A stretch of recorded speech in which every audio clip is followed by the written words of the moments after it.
नमस्कार दोस्तों, आज हम लोग मैथ लेसन 13 पृष्ठ क्षेत्रफल और आयतन एक नए वीडियो के साथ हम लोग आ गए हैं। तो आज देखिए मतलब 13.1 पढ़ेंगे हम लोग और बारी बारी से पढ़ते चलेंगे। तो लेसन 13 को पढ़ने से पहले, पृष्ठ क्षेत्रफल और आयतन को पढ़ने से पहले थोड़ा सा कुछ फार्मूलाज हैं और कुछ कॉन्सेप्ट हैं, उनको समझना है और फिर आगे बढ़ना है। तो इसमें देखिए कुल मिलाकर के 1 2 3 4 5 और 6 फार्मूला पे ये पूरा क्वेश्चन बनेगा। ठीक है, चलिए यहाँ पे देखिए सबसे पहले है घन।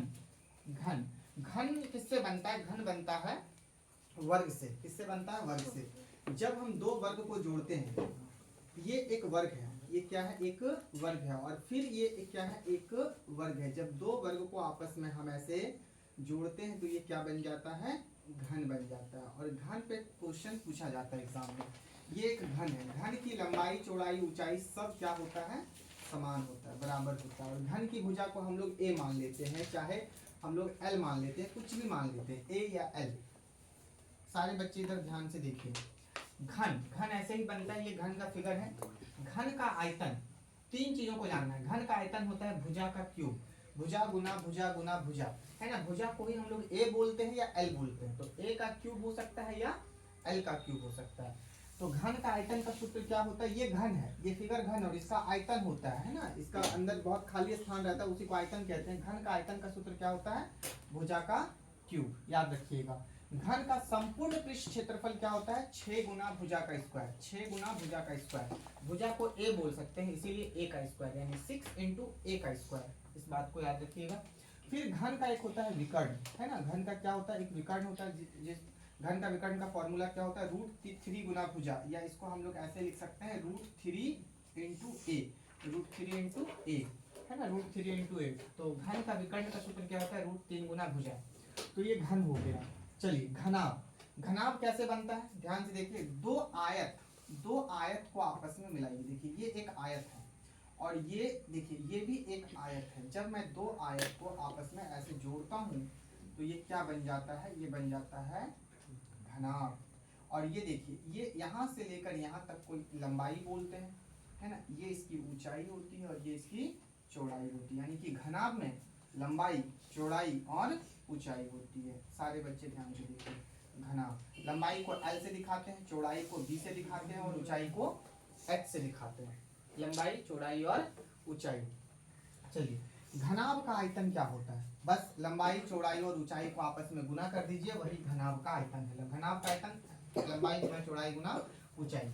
घनाभ का संपूर्ण पृष्ठ क्षेत्रफल क्या होता है? संपूर्ण पृष्ठ क्षेत्रफल, सारे बच्चे ध्यान से यहाँ पे देखिए। 2 इंटू, यहाँ पे गुना है, 2 इंटू LB, लंबाई गुना चौड़ाई प्लस चौड़ाई गुना ऊंचाई प्लस लंबाई गुना ऊंचाई, यानी 2 into LB plus BH plus LH। ये इसका संपूर्ण पृष्ठ क्षेत्रफल, इसका घनाभ आने वाले समय में पता चलेगा। घनाभ का विकर्ण, घनाभ का विकर्ण, घनाभ का विकर्ण क्या होता है? √L का स्क्वायर जोड़ B का स्क्वायर जोड़ H का स्क्वायर। इसको याद रखिए, ये घनाभ का आयतन का विकर्ण का फॉर्मूला है ये। चलिए आगे आगे देखिए। बेलन, बेलन बेलन कैसे बनेगा? देखिए बेलन ऐसे दो लंबी आकृति और दोनों के छोर पे दो आधार जोड़ दीजिए। देखिए ये बेलन हो गया, ये बेलन हो गया, है ना। बेलन में देखिए इसको हम लोग बोलेंगे H, ऊंचाई। और बेलन में देखिए ये होती है त्रिज्या। ये क्या होती है बाबू? त्रिज्या। तो बेलन में दो चीजें इंपॉर्टेंट है, एक ऊंचाई और दूसरी त्रिज्या। एक ऊंचाई और दूसरी त्रिज्या। चलिए बेलन का आयतन का फॉर्मूला क्या होता है? πr² H, πr² H। अब देखिए बेलन का वक्र पृष्ठ क्षेत्रफल क्या होता है? 2πRH। ये सब सूत्र है, इसको समझाना बहुत इंपॉर्टेंट नहीं है, बस सूत्र एक तरह से फैक्ट है ये, है ना। इस फैक्ट को याद रखा जाता है, कॉन्सेप्ट समझाया जाता है। जो क्वेश्चन आएगा उसमें कॉन्सेप्ट समझाया जाएगा, ये फैक्ट है, आप लोग इसको याद रखेंगे। बेलन का आयतन क्या है? πr² H। बेलन का वक्र पृष्ठ क्षेत्रफल क्या होता है? 2πRH। और एक होता है बेलन का संपूर्ण पृष्ठ क्षेत्रफल, क्या होता है? 2πr into H plus R, 2πr into H plus R। इस बात को आप लोग याद रखेंगे। एक शंकु है, शंकु में देखिए सारे बच्चे, शंकु ऐसे बनता है, ये शंकु है, इसको देखिए, ये शंकु है, इसको शंकु बोलेंगे। या शंकु ऐसे भी बनता है, देखिए ये शंकु का आकार है ना।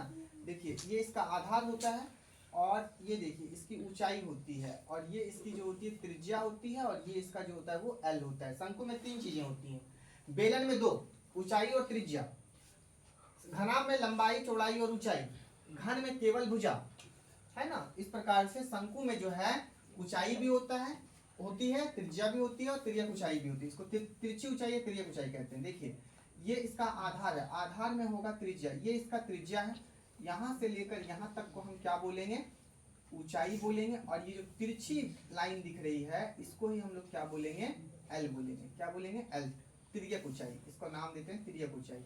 तो ये शंकु हो गया। शंकु का आयतन का फॉर्मूला क्या होता है, 1/3 पाई आर स्क्वायर एच। शंकु का वक्र पृष्ठ क्षेत्रफल का सूत्र क्या होता है, पाई आर एल। शंकु का संपूर्ण पृष्ठ क्षेत्रफल क्या होता है, pi R into L plus R. ये संपूर्ण, और एक होता है वक्र। संपूर्ण और वक्र में क्या अंतर है, इधर भी संपूर्ण और वक्र था। देखो बाबू, संपूर्ण का मतलब है कि ये पूरा टोटल जिसमें आधार भी शामिल होता है, आधार भी शामिल होता है, उसको कहते हैं संपूर्ण। और वक्र क्या होता है, जिसमें आधार शामिल नहीं होता है, केवल यहाँ से लेकर यहाँ तक का ये शंकु का वक्र पृष्ठ है। लेकिन अगर संपूर्ण बोला जाए तो संपूर्ण में देखिए सब शामिल हो जाएगा। तो बस संपूर्ण और वक्र में यही अंतर होता है, इस बात को आप लोग याद रखेंगे। चलिए, शंकु का संपूर्ण पृष्ठ क्षेत्रफल क्या होता है, pi R into L plus R. देखिए अगला फॉर्मूला में कभी आपको एल निकालने के लिए बोला जाएगा, कभी आर और कभी एच। तो अलग अलग चीजों को निकालने के लिए अलग अलग इसके यहाँ पे फॉर्मूले दिए गए हैं। एल निकालने का फॉर्मूला क्या है, रूट अंडर एच का स्क्वायर प्लस आर का स्क्वायर।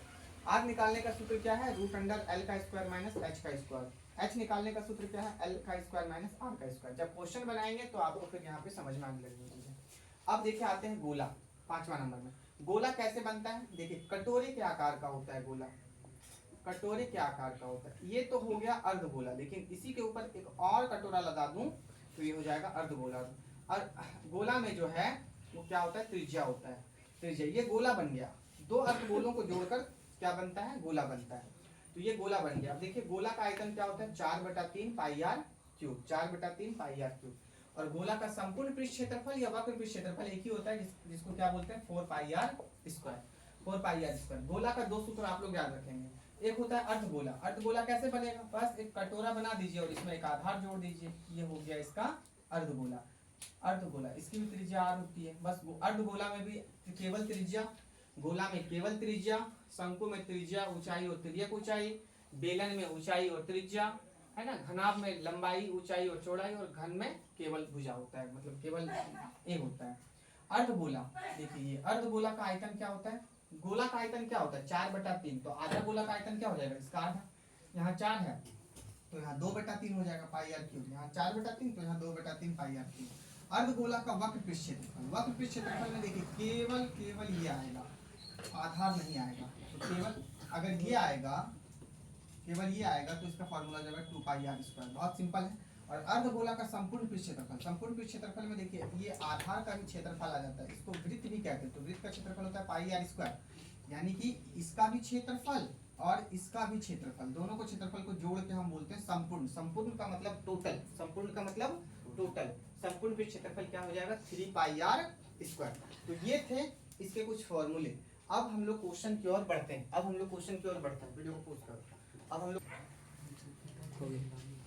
13.1 exercise 13.1 question number 1। चलिए मैं पढ़ता हूँ, आप लोग क्वेश्चन किताब से पढ़ेंगे। आप लोगों को पहले से ही पता है कि यहाँ पे क्वेश्चन लिखना संभव नहीं है। दो घनों, बाबू हमारे पास क्या दिया हुआ है, दो घन दिए हुए हैं। दो घनों जिनमें से प्रत्येक का आयतन कितना है, 64 सेंटीमीटर क्यूब। उनके संलग्न फलकों को मिलाकर एक ठोस बनाया जाता है। इससे प्राप्त घनाभ का पृष्ठ क्षेत्रफल ज्ञात कीजिए। सारे बच्चे ध्यान से देखिए, मैं एक बार क्वेश्चन फिर से पढ़ता हूँ। दो घनों जिनमें से प्रत्येक का आयतन 64 सेंटीमीटर क्यूब है, उनके संलग्न फलकों को मिलाकर एक ठोस बनाया जाता है। इससे प्राप्त घनाभ का पृष्ठ क्षेत्रफल ज्ञात कीजिए। आप लोग क्वेश्चन को 2, 4, 5 बार पढ़ना, ठीक है। अब यहाँ पे ध्यान से देखो, क्वेश्चन कह रहा है कि तुम्हारे पास दो घन है। क्या है बाबू, बोलो, दो घन है। सारे बच्चे यहाँ पे ध्यान से देखो, आपके पास दो घन है। तो चलिए मैं दो घन पहले बनाता हूँ। बाबू देखो, ये हमारे पास पहला घन है। ये क्या है, पहला घन। हाँ, ये हमारे पास पहला घन है। इसको अच्छे से बना लेता हूँ। पहला घन है, ये पहला घन है। और कह रहा है कि एक और घन है, मतलब 2 घन। कितने घन हैं? 2 घन हैं। ठीक है, चलिए एक घन और बना लिया। इस तरह से देखिए, इसको इस तरह से घन बनता है, याद रखिएगा आप लोग, इस तरह से क्या बनता है? घन बनता है। ये 2 घन है। कितने घन है आपके पास? 2 घन। और कहता है कि दोनों घनों का जो आयतन है, क्या है बाबू? आयतन। वो कितना दिया है? 64 सेंटीमीटर क्यूब। इसका भी आयतन 64 है और इसका भी आयतन कितना है? 64 सेंटीमीटर क्यूब। किताब में यही कह रहा है कि 2 घन है और दोनों घनों का जो आयतन है वो कितना है? 64 सेंटीमीटर क्यूब है। ठीक है जी। अब कहता है कि ये दोनों घनों के फलकों को, फलक का मतलब होता है दोनों के जो किनारे वाला, देखो इसको फलक कहते हैं। देखो ये एक फलक है, ये भी एक फलक है, ये भी एक फलक है, ये भी एक फलक है, मतलब उसकी भुजा को ही क्या कहा जा रहा है? फलक, है ना। ये इस तरह से एक फलक हो गया। इस तरह से दोनों फलकों को लाता है और दोनों फलकों को क्या कर देता है? जोड़ देता है। और कहता है कि जब 2 घन आपस में जुड़ते हैं तो घनाभ बनाते हैं। क्या बनाते हैं? जब तुम क्वेश्चन को अच्छे से पढ़ोगे और मेरी बात को समझोगे तो तुमको क्वेश्चन समझ में आ जाएगा। 2 घन है, दोनों के आयतन दिए हुए हैं, दोनों के आयतन सेम है, 64 सेंटीमीटर क्यूब। आयतन को क्यूब से दिखाते हैं। और कहता है दोनों घन को जोड़ दो। दोनों घनों को जोड़ने से बनता है एक घनाभ। क्या बनता है बाबू? एक घनाभ। चलिए तो दोनों घनों को जोड़ने का काम कीजिए। देखो बाबू, यहाँ पे सारे बच्चे गौर से देखना, ठीक है। यहाँ पे मैं एक घन लिया, देखो ये क्या लिया बताओ? घन। एक घन लिया, ठीक है, ये एक घन है। और फिर एक घन और ले लो, चलो एक घन और ले लो।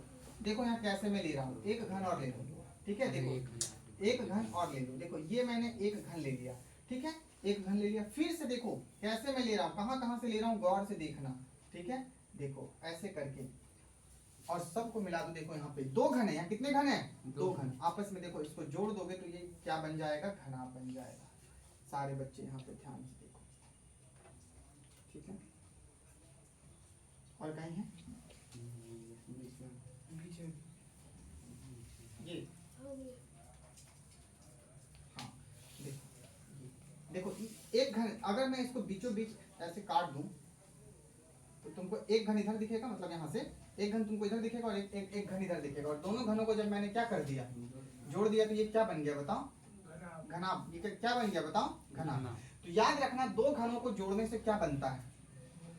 घनाभ बनता है। और क्वेश्चन भी कह रहा है कि 2 घनों को जब आप जोड़ेंगे तो क्या बनेगा? घनाभ बनेगा। क्या बनेगा? घनाभ बनेगा। तो इस प्रकार से इस घनाभ का क्या निकालना है? पृष्ठ क्षेत्रफल। क्या निकालना है? पृष्ठ क्षेत्रफल। सारे बच्चे ध्यान से सुनो, क्वेश्चन का फिगर यही है और आपको अब निकालना है इस घनाभ का पृष्ठ क्षेत्रफल, क्योंकि क्वेश्चन कह रहा है कि जो घनाभ प्राप्त हुआ है उसका पृष्ठ क्षेत्रफल निकालिए। सारे बच्चे ध्यान से देखो बाबू, घन का ये क्या है? भुजा। ये क्या है बताओ? भुजा। ये क्या है बताओ?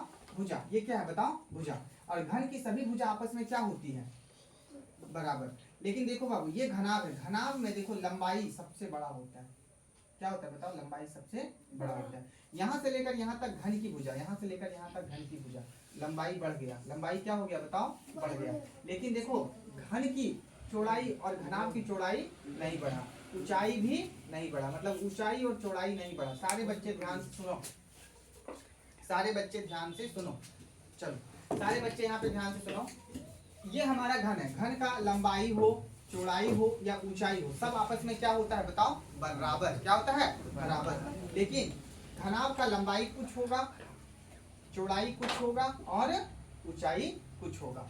चलिए सबसे पहली चीज, घन का आयतन दिया है, भुजा नहीं दिया गया है, घन की भुजा नहीं दिया गया, आपको घन की भुजा निकालना है। सबसे पहले यहाँ पे ध्यान से देखिए बाबू, घन में आयतन कितना दिया गया है? घन का आयतन कितना है बताओ? घन का आयतन कितना है? 64 सेंटीमीटर क्यूब।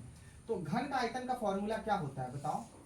तुम लोगों को तुरंत लिखवाएं। घन का आयतन का फॉर्मूला होता है भुजा का क्यूब। होता है ना भुजा का क्यूब, यानी भुजा का क्यूब बराबर कितना दिया गया है? 64। कितना दिया गया है? आयतन बराबर 64, ये क्वेश्चन में दिया गया है। और हम लोग जानते हैं कि आयतन का सूत्र क्या होता है? भुजा का क्यूब, यानी भुजा का क्यूब बराबर कितना? 64। चलिए ये क्यूब को उधर भेज दीजिए बाबू।